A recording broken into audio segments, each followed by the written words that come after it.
नमस्कार, हम रिंकू तिवारी दुबई से स्वागत बा आप सबके हमारे चैनल पे। आज आप सबके बहुत ही सुंदर एगो शिव जी के गीत सुनाओ तनी। अच्छा लगे तो लाइक और कमेंट जरूर करी लोगिन, और अगर चैनल पे नया बनी तो चैनल को सब्सक्राइब कर लें कि जब भी हम गाना अपलोड करें तो सबसे पहले नोटिफिकेशन आप सबके मिले।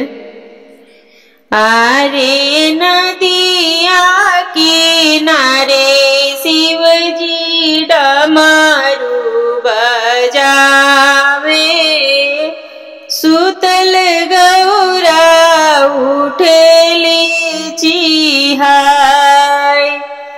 आरे नदिया किनारे शिव जी डमरू बजावे, सुतल गौरा उठेली चिहाय। आरे मैना मयरिया से करेली अरजिया, डमरू देखना हम जाय। आरे मैना मयरिया से करेली अरजिया, डमरू देखना हम जाय।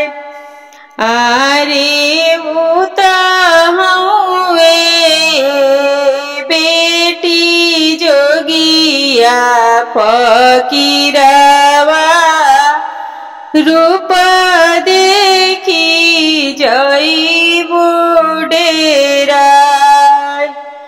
आरे उत हुए बेटी जोगिया फकीरवा, रूप देखी जइबू डेराय। आरे मानिले हुए बेटी हमारो कहनावा, डमरू देखना जानी जा।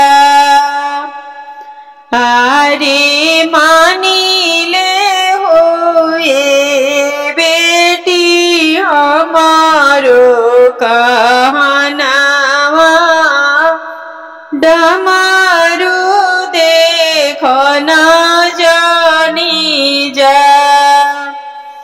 आरे ऐसन बोली जानी बोला हमारे आमा, उता हुए भोला जी हमार। आरे ऐसन बोली जानी बोला हमारे आमा, उता हुए भोला जी हमार। आरे जाई बिया नदी के किनारवा, डमरू देखना हम जाय। आरे जाए दाया नदी के किनारे